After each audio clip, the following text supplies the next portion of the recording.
Olá pessoal do primeiro ano. Bom, hoje no conteúdo de Biologia B a gente vai continuar falando um pouquinho sobre pirâmides ecológicas e ciclo da água. Então, ainda dentro do conteúdo de ecologia, e eu preciso que vocês resgatem alguns conceitos da semana passada também, mas o conteúdo dessa semana está bem tranquilo. Bom, o que são as pirâmides ecológicas?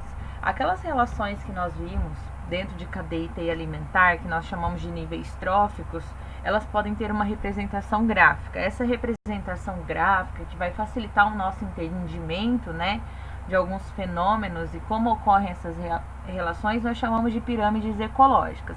Elas têm esse nome, pirâmide, porque elas parecem uma pirâmide, mas nós vamos ver que em alguns momentos essas pirâmides podem ser pirâmides invertidas.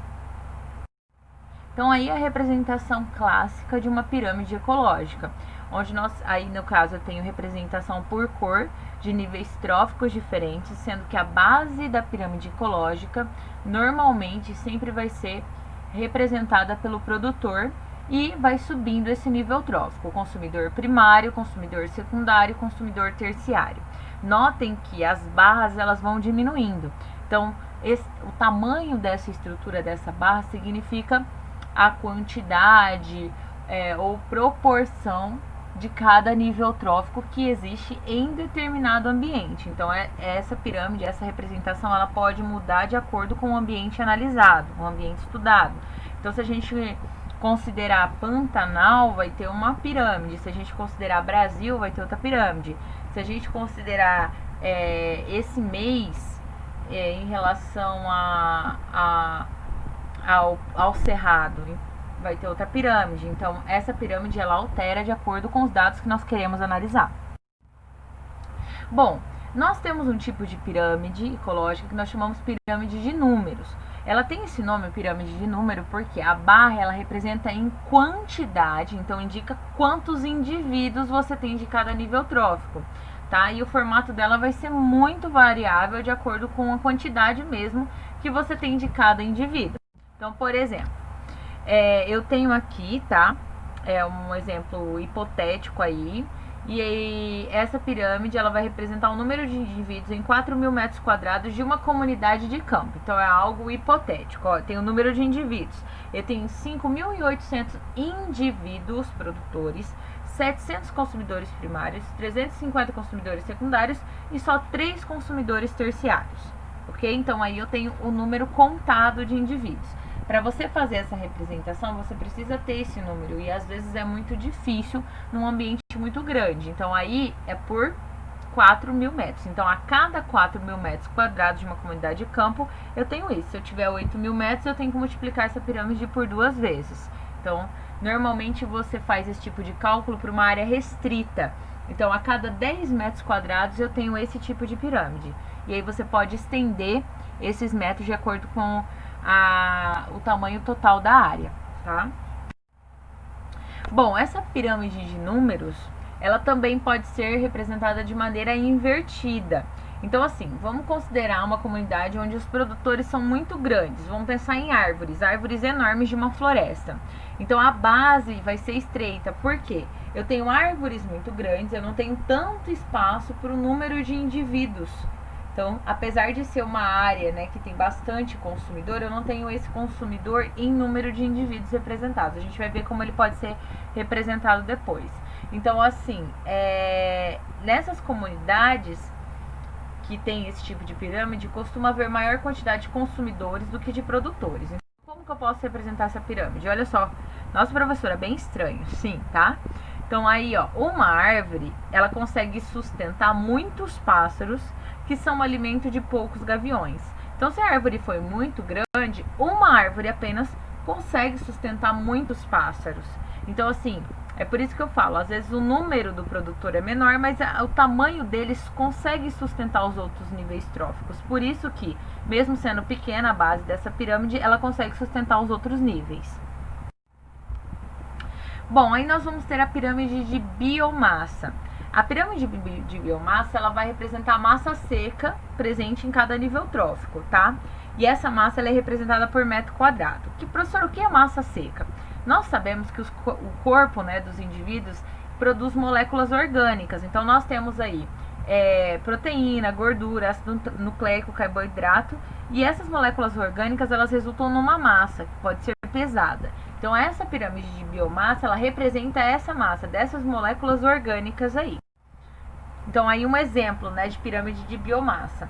Eu tenho 809 gramas por metro quadrado de produtor, 37 gramas por metro quadrado de consumidor. Então é uma quantidade de grama representado por metro quadrado aí, tá? Então é a massa seca. Se você desidratar esses organismos, o que vai restar de matéria orgânica do corpo deles, se você juntar todos os indivíduos representantes desse nível trófico.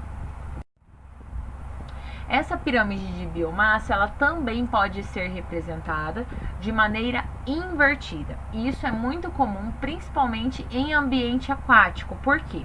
Se você considerar, lembrando que no ambiente aquático eu tenho plâncton, que são seres microscópicos que sustentam a base dessa cadeia alimentar. Se esse plâncton, esse micro-organismo, realizar fotossíntese, ele é considerado um fitoplâncton. Se ele não realiza fotossíntese, ele faz parte do zooplâncton, certo? Então, assim, o fitoplâncton ele é representado por algas e cianobactérias que fazem fotossíntese, só que essas algas e cianobactérias elas têm uma reprodução rápida. Elas conseguem se reproduzir de maneira rápida, elas conseguem sustentar grandes populações aí de zooplâncton por causa da taxa elevada de reprodução desses seres vivos. Então, uma pirâmide de biomassa invertida seria mais ou menos assim, ó. 4 gramas por metro quadrado de fitoplâncton consegue sustentar até 21 gramas por metro quadrado de zooplâncton. Porque esses 4 gramas aí, eles vão se reproduzir de maneira tão rápida a ponto de conseguir sustentar o restante do zooplâncton. E nós vamos ter uma maneira genial, para mim, isso foi uma grande sacada, para representar, tá, essas relações aí ecológicas, que é a pirâmide de energia. É a melhor maneira, não existe pirâmide de energia invertida, então nunca é invertido, porque para um nível trófico conseguir sustentar o outro, ele tem que ter uma maior quantidade de energia, independente do tamanho do indivíduo e da quantidade desse indivíduo e da taxa de reprodução. Então, assim, cada nível trófico ele é representado pela quantidade de energia presente, e essa quantidade de energia presente ela é totalmente dependente do nível trófico anterior, porque é a energia que conseguiu passar de um nível trófico para o outro, eu consigo representar isso. Nós já falamos que há uma grande perda de energia para o ambiente, e essa perda de energia ela é na sua maior parte em forma de calor. Então, assim, a eficiência energética, ela costuma ser de 5 a 20%. Então, somente 5% ou até 20% do que você comeu vai fazer parte do seu corpo de maneira estrutural. O restante você vai acabar eliminando para o ambiente, tá, pessoal? Então, aí eu tenho uma pirâmide de energia representada, tá? 10.000 quilocalorias de reprodutores, consegue sustentar 1.000 quilocalorias de consumidores, 100 quilocalorias de consumidor secundário e 10 quilocalorias de consumidores terciários. Se vocês prestarem atenção à eficiência energética nesse exemplo, tá? De pirâmide energética é de apenas 10%. Então, vai chegar lá no consumidor terciário muito pouco da quilocaloria dos produtores aí que sustentam essa cadeia alimentar. Bom, nós falamos um pouquinho então dessa representação gráfica e nós vamos entrar num conteúdo aí sobre os elementos químicos. Nós já sabemos que alguns elementos químicos, como por exemplo carbono, água, fósforo e nitrogênio, são essenciais para a manutenção de um ecossistema. E esses elementos químicos, eles podem ser, né, incorporados nesse ecossistema a partir da cadeia e das teias alimentares e das relações entre esses níveis tróficos, e também podem voltar para o ambiente. Quando esses elementos voltam para o ambiente, por exemplo, por ação de decompositores, né, esses elementos ficam disponíveis para novamente entrar numa nova cadeia alimentar. Então, pessoal, esse ciclo, tá, do consumo e do retorno desses elementos nós chamamos de ciclos biogeoquímicos. Os ciclos biogeoquímicos, eles incorporam fenômenos biológicos, geológicos e químicos desses elementos e como ocorre a ciclagem para que eles voltem a fazer parte de uma nova cadeia depois de serem decompostos, tá bom? Bom, então um dos ciclos mais fáceis e o mais comum, né, que vocês aprendem lá desde o sexto ano, é o ciclo da água. Nós vamos ver os outros a partir de semana que vem, mas nós consideramos o ciclo da água o ciclo mais fácil, tá? Mais simples de todos, simples dos ciclos biogeoquímicos. Por quê? Porque a água, durante o ciclo dela, ela não passa por transformação química. Ela só passa por transformações físicas. E esse ciclo da água, ele pode ser dividido em dois, tá? O pequeno e o grande ciclo. O pequeno ciclo é quando não há participação de seres vivos, que é aquele ciclo que a gente conhece de formação da chuva, a água evapora, cai como chuva ou como neve e depois pode evaporar novamente. Aquele ciclo comum que a gente aprende desde lá do ensino fundamental. E o 2 é o grande ciclo da água. Esse grande ciclo já há participação de seres vivos, tá? Bom, como ocorre esse ciclo da água nas plantas?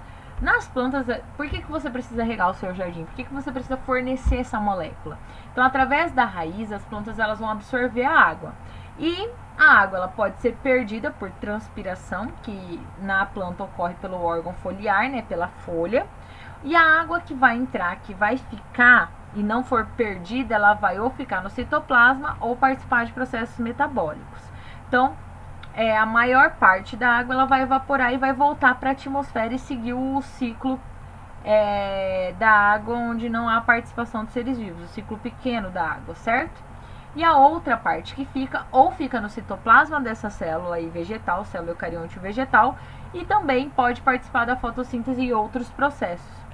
Então pode cooperar para a manutenção da estrutura da planta ou participar de processos bioquímicos.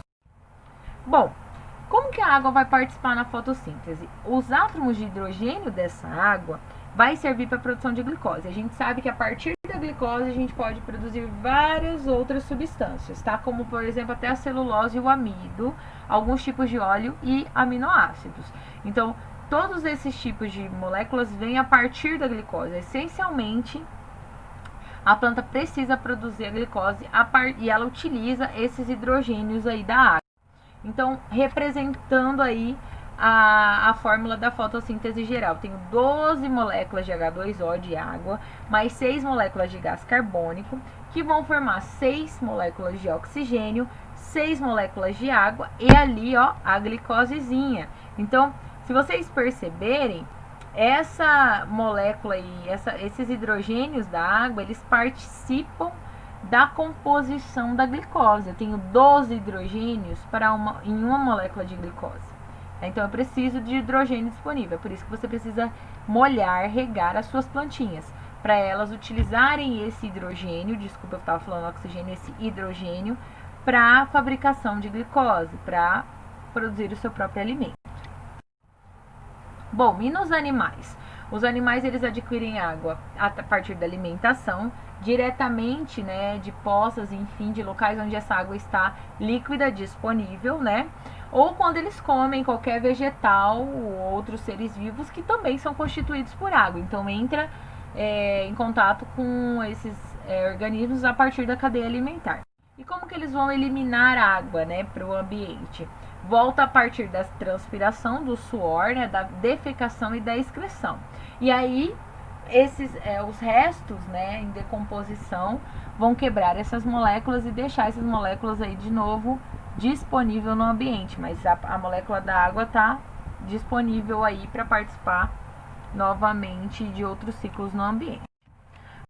Aqui eu tenho a representação clássica de um ciclo da água, levando em consideração a evaporação, a condensação, né, aí dessa água e outros fenômenos envolvidos aí naturalmente, onde vocês aprenderam, por exemplo, no fundamental, da onde vem a chuva. Só para relembrar. Bom, pessoal, o ciclo da água é o ciclo mais simples. Semana que vem a gente vai entrar em ciclo do carbono, certo? E depois nós vamos ver o ciclo do nitrogênio, enfim, de outros compostos aí. Eu espero que vocês tenham gostado da aula. Qualquer coisa, entre em contato comigo a partir do meu e-mail. Aproveitem para deixar em dia o conteúdo de biologia, porque esse conteúdo de ecologia é tranquilo, tá? E qualquer coisa eu estou à disposição de vocês. Espero que vocês tenham gostado da aula e tchau, tchau!